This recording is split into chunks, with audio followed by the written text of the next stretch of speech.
Good evening student. Class 4 का lesson 1 computing and memory, computer storage and memory device, ये पढ़ेंगे। आधा हम लोग पढ़ चुके थे आगे का, अब उसके आगे पढ़ेंगे मेमोरी। जैसा कि हम जानते हैं कंप्यूटर का बहुत लार्ज मेमोरी होता है, स्मरण शक्ति बहुत ज़्यादा डेटा स्टोर करके रख सकता है। It means that we can easily store text. इसका मतलब ये हुआ कि हम लोग बहुत आराम से कंप्यूटर में टेक्स्ट, कोई लिखा हुआ चीज़, pictures, audio and video files store कर सकते हैं कंप्यूटर में। जो भी कैपेसिटी जो कि कंप्यूटर स्टोर करता है डाटा या इन्फॉर्मेशन को, उसको कंप्यूटर का मेमोरी बोला जाता है। When we input data in a computer, जब हम कोई डाटा कंप्यूटर में इंटर करते हैं, डालते हैं, it get converted into new language. जिस लैंग्वेज में हम डालते हैं उसमें नहीं रहता है, वो दूसरा लैंग्वेज में कन्वर्ट हो जाता है, जिसको कि मशीन लैंग्वेज बोला जाता है। मशीन का जो भाषा होता है उसमें कन्वर्ट हो जाता है और उसी में स्टोर करता है। It is the new form of numbers, ये number, it is in the form of number. ये जो होता है, जैसे कि हम लोग ABCD या Z तक कोई भी चीज़ लिखते हैं तो ABCD के फॉर्म में लिखते हैं, लेकिन इस चीज़ को कंप्यूटर मशीन लैंग्वेज में कन्वर्ट करता है। वो मशीन लैंग्वेज नंबर्स के फॉर्म में होता है, जो कि 0 और 1 में, सिर्फ 0 और 1 में होता है, जिसको बाइनरी नंबर्स भी बोला जाता है। These numbers are called binary numbers और बिट्स। ये बाइनरी नंबर को बाइनरी में या अल्फ़ाबेट को बाइनरी में कन्वर्ट करना आगे सीखेंगे।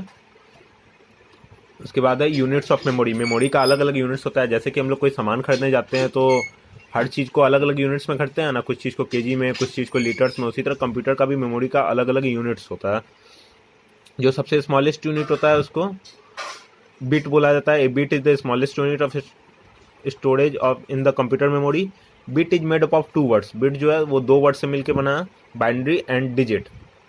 ए group of 4 bit is called nibble. Bit से बड़ा क्या होता है? Nibble.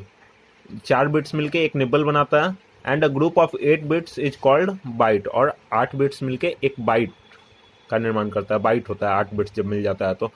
Other higher units of measuring a memory of a computer are kilobyte, megabyte, gigabyte, terabyte, etc।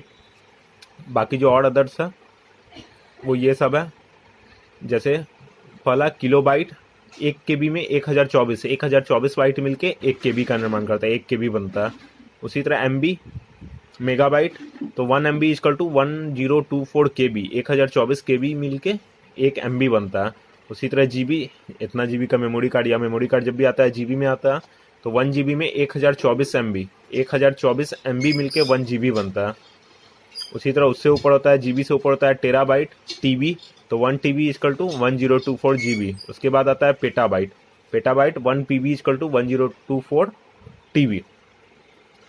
उसके बाद है मेमोरी। कंप्यूटर में कितने तरीके का होता है? तो कंप्यूटर में मेमोरी होता है 2 तरीके का। पहला प्राइमरी मेमोरी, दूसरा सेकेंडरी मेमोरी। प्राइमरी मेमोरी में आता है रैम, रोम, और सेकेंडरी मेमोरी में hard disk, pen drive, CD, floppy disk, DVD। उसके बाद सबसे पहला होता है प्राइमरी मेमोरी। तो प्राइमरी मेमोरी जो होता है इनबिल्ट मेमोरी होता है, मतलब कि कंप्यूटर के अंदर का मेमोरी होता है, जो कि कोई डाटा या कोई प्रोग्राम को रन करने के लिए कंप्यूटर के यूज किया जाता है इस मेमोरी का। It is also referred as the main memory और internal memory.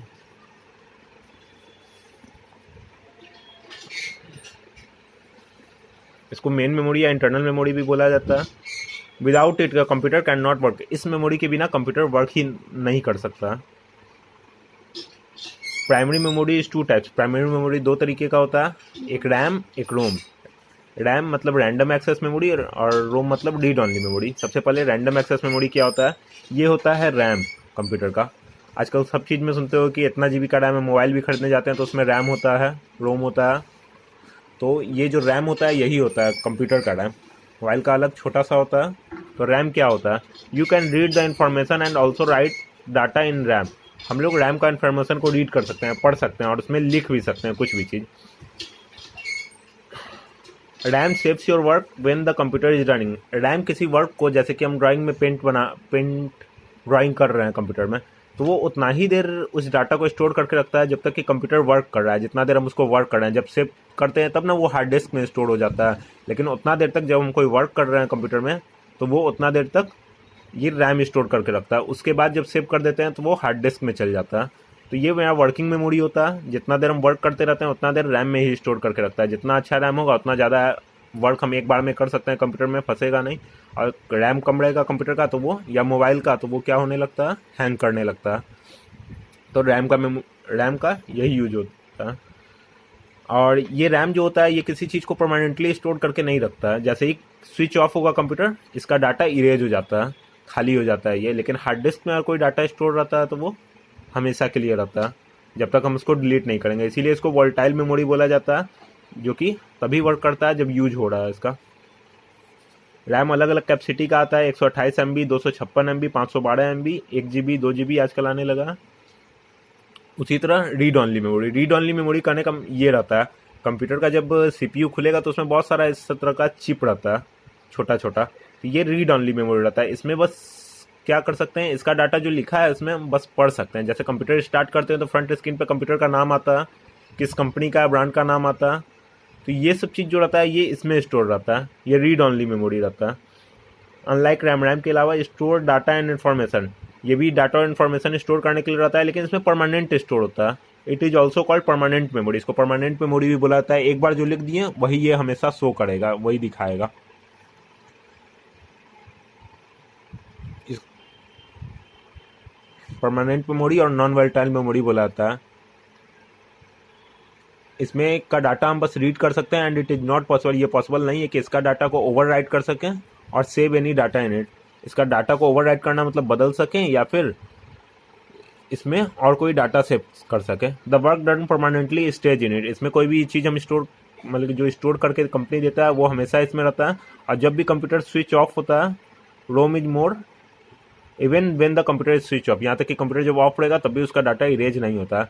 Rome is more reliable than RAM, ROM ज़्यादा रिलायबल है रैम के मुकाबले। बस आज के दिन आज इतना ही पढ़ेंगे। उसके बाद अगले क्लास में हम सेकेंडरी मेमोरी पढ़ेंगे।